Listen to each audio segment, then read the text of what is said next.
in the last 5 to 10 years, you've seen a lot more focus on adversaries going after the supply chain, which is where I live in terms of secure product development, going after the OT and control systems because they have a higher consequence impact, especially for critical infrastructure or hospitals or data centers and so forth. So the two roles are very much complementary, and they have to work together. This is a Security Weekly production. Security Weekly is a resource of Cyber Risk Alliance.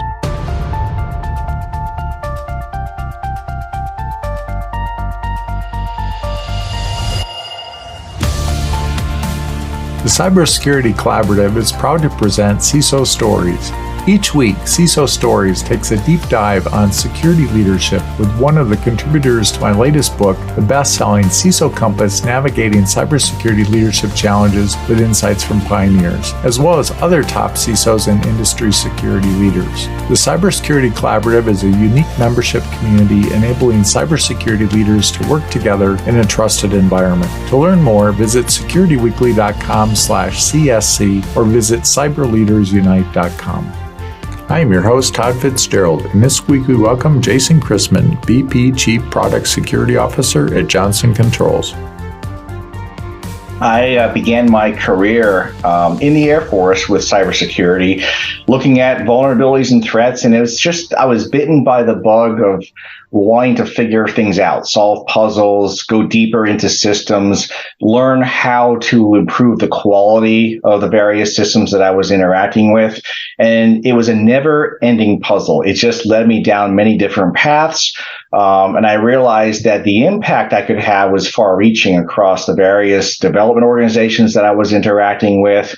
And then as I transitioned into industry earlier in my career, it opened up. And about that time, we were embracing connectivity, cloud, convergence, and that just opened up a whole other opportunity set for me to drive value. And then getting into the area of product security specifically, the ability to design security in from the beginning, right, and truly implement that shift left mentality was really appealing to me, because now I could help solve my customers' problems. So it's been a passion of mine, and like many CISOs and security leaders, I find myself up late reading blogs, journals, listening to podcasts, and just staying up on the latest trends and threats and issues. So it's just an area I enjoy very much. Yeah, I mean, that's something that's so important for anybody in these leading roles to keep up with the technology, and the technology seems to be changing at a faster rate. I mean, I know it's always been changing, but it just seems in the last couple of years that there's a lot out there that companies probably aren't leveraging yet. I would agree. I mean, if you look in the industry that I'm in, you're seeing a tremendous amount of convergence. Years ago, we would talk about, IT and OT, the operational technology or control systems. And now we're talking cloud connectivity, smart edge, autonomous systems, and all that is very technology rich. It pulls in your AI and ML capabilities. It requires you to have what we call a continuous integration development environment. All these things are happening rapidly, and a lot of it's just come onto the scene within the market in the last 5-10 years. So you're right. It is moving very quickly, and you need to keep up to be competitive. Well, I know you work with Johnson Controls, which, does a lot of smart connected buildings. And it always, when I hear about the buildings, it always takes me back to that breach that the one we're talking about, at Target with the HVAC vendor years ago, and now we're looking at integrating all these buildings together. Well, we are, and there's good reasons for doing so. The customers we talk to want the outcomes of healthy and smart and autonomous buildings that can realize, net zero decarbonization goals, more secure facilities, amazing outcomes and experiences if you're running a stadium or an airport, right? Data centers and so forth. And all of these different types of facilities, the technologies within them used to be isolated. Hackers really didn't take an interest in these systems. There wasn't value perceived or real for them, 20, 30 years ago. But now you're seeing that attackers can have an impact on productivity, on cyber physical systems, on the livelihood, the safety, or the environmental impacts. So buildings really, they're the places we work, we live, we play, we educate, right? A lot happens in a building. And so therefore now it's becoming a richer target for the attackers. And as we embrace smarter technologies to make buildings more efficient or more secure, the attackers just see that as another challenge, another puzzle, another opportunity to either deploy ransomware and get paid out, or to have some other kind of impact. And so that requires that from a security angle, we pay more attention to how we securely design and operate those buildings through their life cycle. And I think a lot of us look at buildings as those things that we just go into and they're around us, but we don't really think much of them. And I know during the pandemic, I rent office space in you could think of it as like a WeWork place. It's a place called Dogpatch Labs in Dublin, Ireland.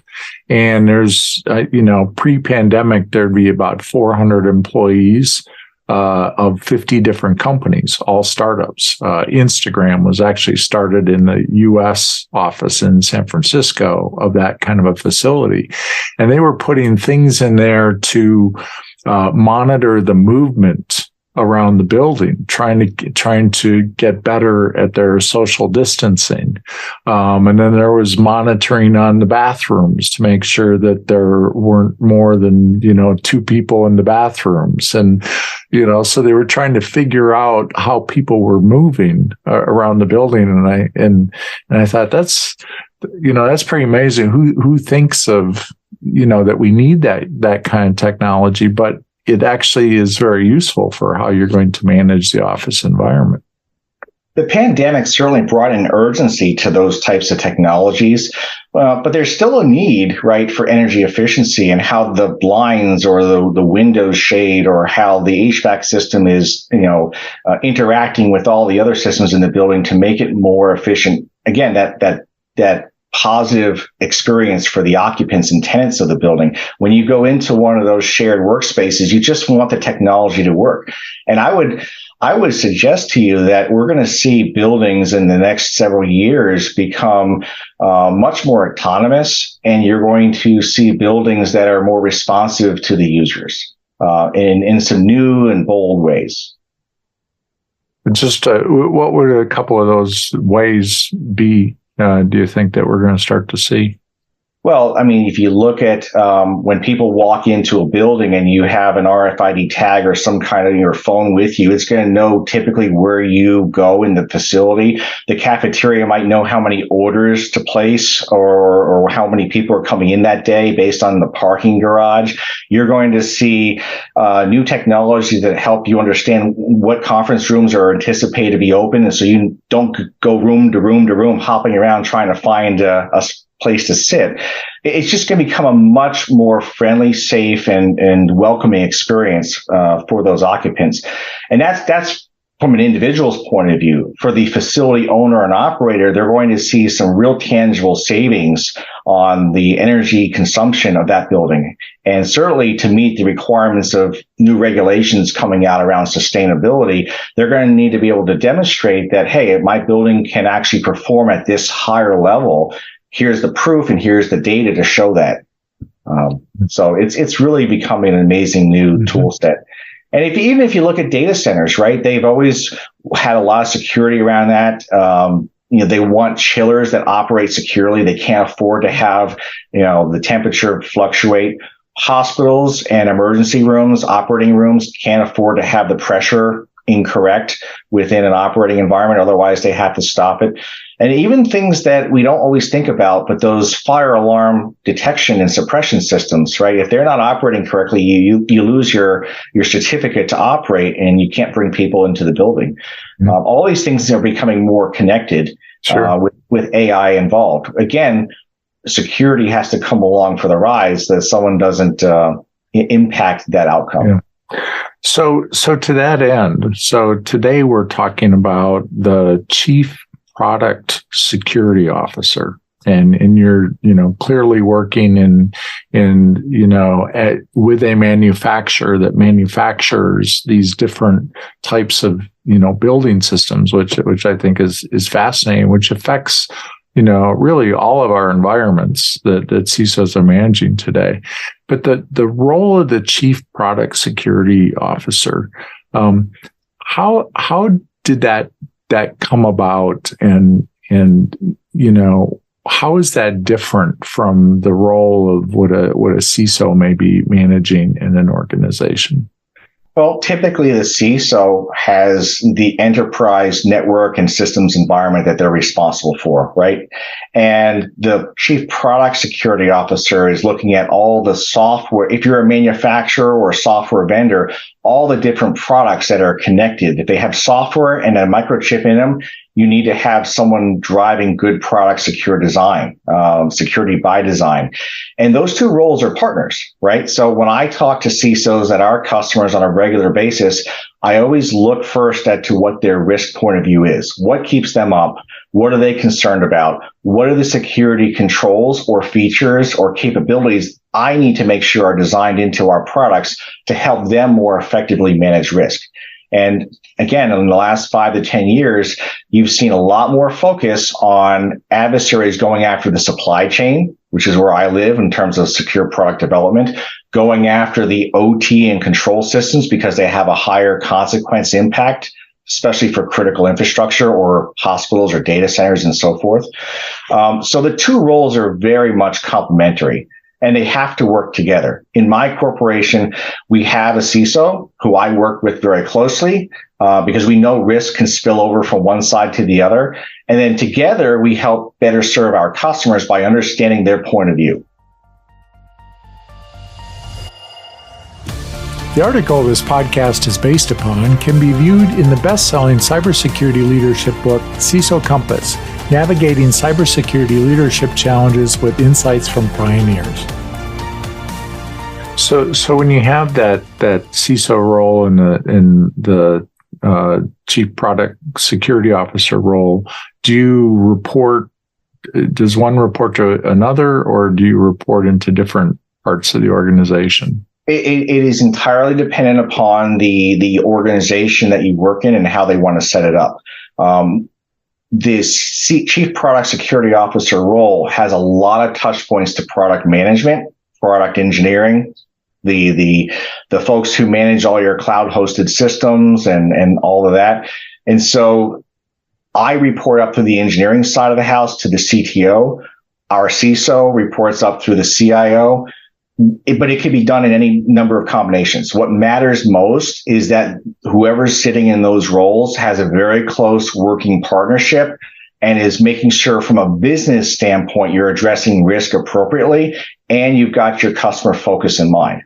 Now, for our customers, if they're not a software company, which many of them are not, they run facilities and buildings. They could be commercial real estate or a hospital. They're not producing software necessarily, right? And so I have to look at the daily challenges that CISO has, and I still have to be that person's partner. How do I make sure that the products that we put out into the market help that person satisfy the NIST framework or keep their ISO certification or in general address risk when it comes to adversaries going after the building technologies? So again, it is that healthy shared responsibility and partnership model up front. So what sort of frameworks does the Chief Security Officer look at? Well, when it comes to standards, again, depends on the industry you're in. You could be in automobile manufacturing, could be in buildings or others. For me and those that are in the embedded control systems and OT space, there's the ISA 62443 standard, a control system security standard, really good at the embedded level and systems level. But as you know, these technologies now operate within a converged and cloud-connected environment. So we also look at CIS controls, we look at the NIST 853 controls, and we look at the ISO 27001 controls. So there isn't one standard that is the overarching standard. It's how they come together.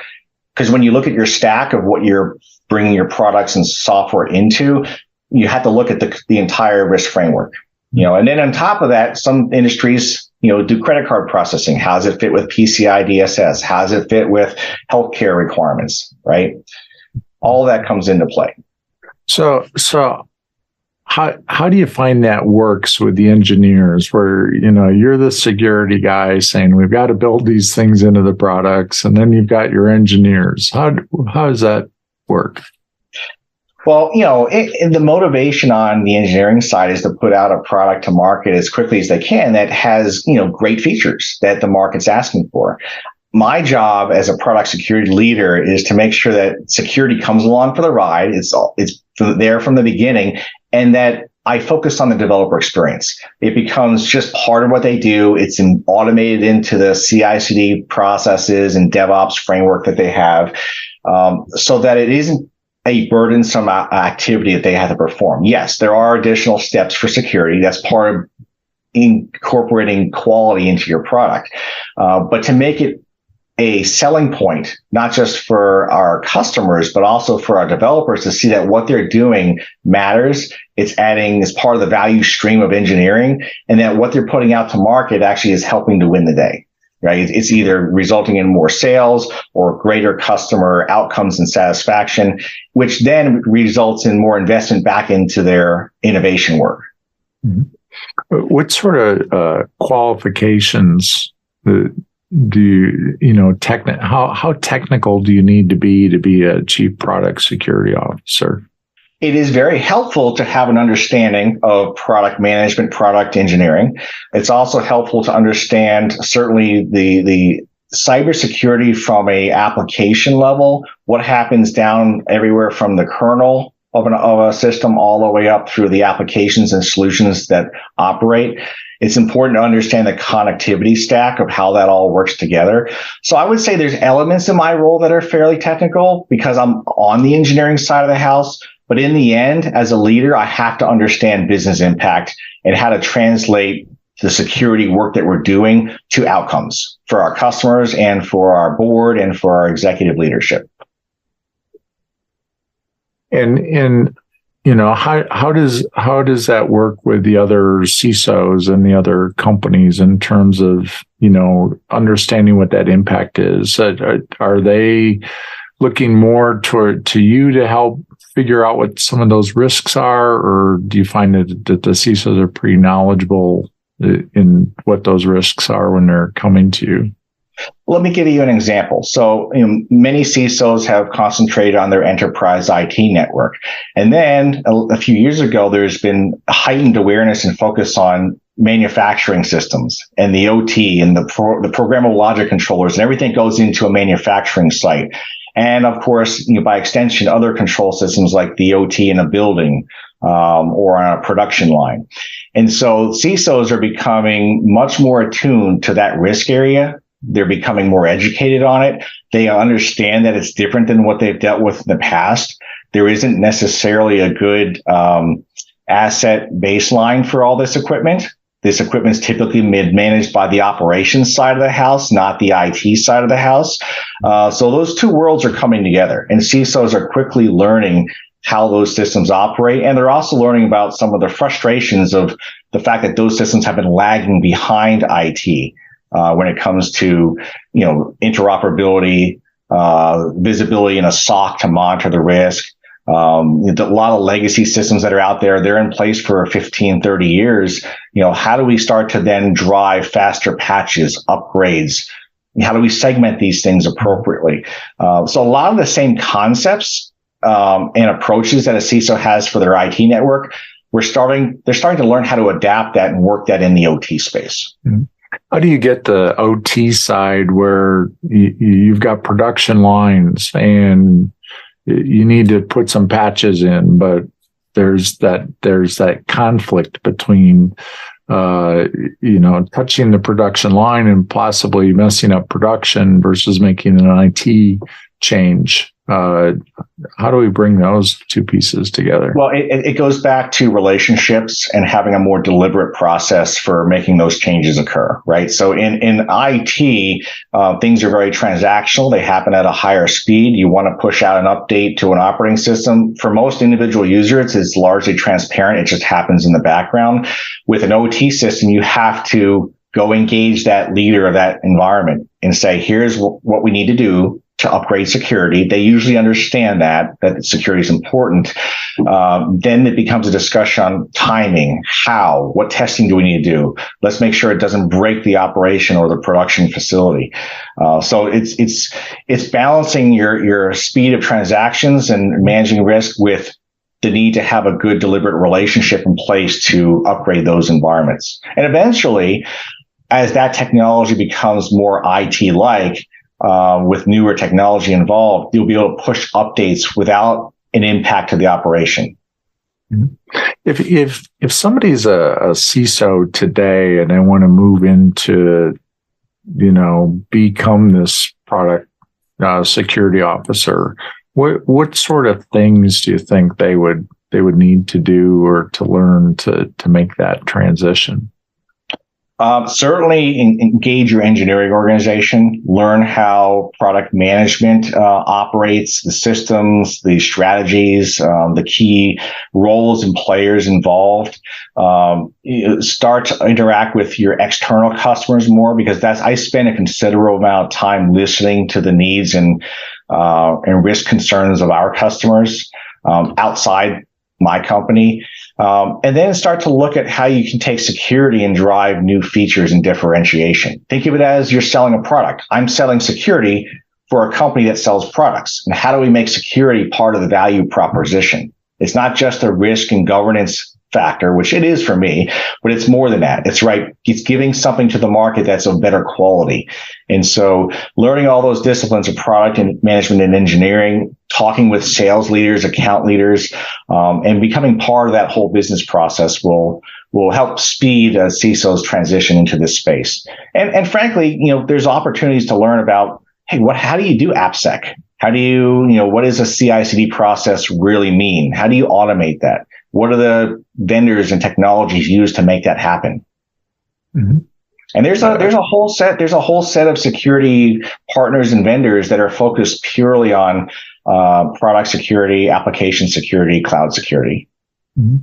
I know it's getting a lot of airplay today about product security and focusing in on that. And maybe because in the past we haven't looked down to that supply chain level. And now as some environments are getting more mature in their IT systems, they're looking at, well, what about the OT part of the business? And what about these other firmware things that, that we haven't been looking at, that we should pay more closer attention to? Well, product security is getting more attention because of the increasing threat landscape. We've seen supply chain type of attacks that have far-reaching impact across a large customer base. We've seen more regulation coming on board. Here in the U.S., you've got the executive order that came out of the White House a year ago that addresses zero trust, supply chain, software bill of materials, and a number of other facets around reporting of incidents and vulnerabilities. You're seeing that show up in the EU, right, with the Cybersecurity Act there, and around the world. And so product security is becoming much more of a focus area for companies that build and release products, because they want to make sure they're putting their best foot forward, shifting left, getting it right. Because in the end, the CISO is left with whatever the manufacturers or suppliers provide them with. And if we can do a better job on the product side of giving them something that's more resilient, alleviates some of their headaches, the better off they'll be, the more resilient they'll be, and the outcomes that we profess will be realized. I think that's a great perspective. Well, thanks, Jason. It's really been a pleasure talking today. Do you have any last words, any final advice for emerging CISOs, new CISOs, current experienced CISOs, as they're, working to secure their environments and make sure our products are secure? Definitely. It goes back to what we started with. Engaging the software and product companies that are your suppliers, asking them what their product security program looks like, asking them if they have a leadership structure, asking them the key questions about how they're going to be a good partner to help you as a CISO manage risk.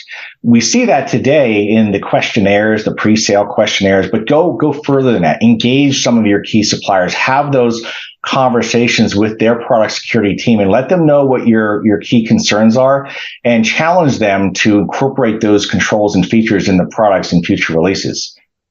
Again, this is a ecosystem approach to solve this challenge, and we all need to work together. And I would suggest to you that being a product security officer is very exciting. Just like in the CISO side, every day is a new day. There's new challenges. The greatest benefit that I gain out of this is the opportunity to design it right from the beginning and make it better for the rest of the market. That sounds very attractive, especially as people are walking into all these legacy environments. They might want to start something from the beginning. Agreed. Well, thanks again, Jason. This has been awesome. Thank you, Todd. Really appreciate the time today. Thank you. Visit more CISO Stories podcasts on securityweekly.com, where you will find an index to prior episodes. The Cybersecurity Collaborative is a unique membership community enabling cybersecurity leaders to work together in a trusted environment. To learn more, visit securityweekly.com/CSC or visit cyberleadersunite.com.